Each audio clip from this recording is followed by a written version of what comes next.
NEET പരീക്ഷാ വിവാദത്തിൽ national testing ഏജൻസിക്കെതിരെ ഗുരുതരമായ ആരോപണങ്ങളുമായി കേരളത്തിലെ സൈലം ഫ്യൂച്ചർ ക്യാമ്പസ് രംഗത്ത്.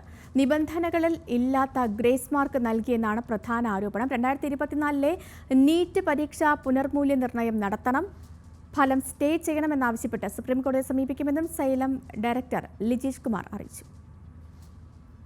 നീറ്റ് പരീക്ഷാ ഫലത്തിൽ വലിയ തിരിമറികൾ നടന്നു എന്ന ആക്ഷേപം രാജ്യമാകെ ഉയരുന്ന സാഹചര്യത്തിലാണ് ലക്ഷക്കണക്കിന് കുട്ടികളുടെ ഭാവിയെ ബാധിക്കുന്ന പ്രശ്നത്തിൽ സുപ്രീം കോടതി ഇടപെടൽ ആവശ്യപ്പെട്ട് പ്രമുഖ എൻട്രൻസ് പരിശീലന കേന്ദ്രമായ സൈലം രംഗത്ത് വന്നിരിക്കുന്നത്. പരീക്ഷ വീണ്ടും നടത്തുക എന്നത് ഒരു പോംവഴിയാണ്.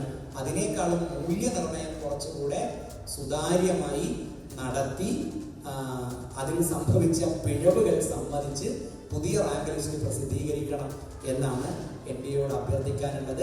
നീറ്റ് പരീക്ഷയിൽ 67 പേർക്കാണ് ഇക്കുറി 1ാം റാങ്ക് ലഭിച്ചിരിക്കുന്നത്.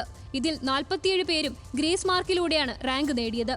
രാജ്യത്തെ ചില ഇൻസ്റ്റിറ്റ്യൂട്ടുകളിൽ മാത്രമാണ് ഈ മാർക്കുകൾ ഒന്നിച്ചു വന്നിരിക്കുന്നത് എന്നതും ആശങ്കയുണ്ടാക്കുന്നുണ്ട്.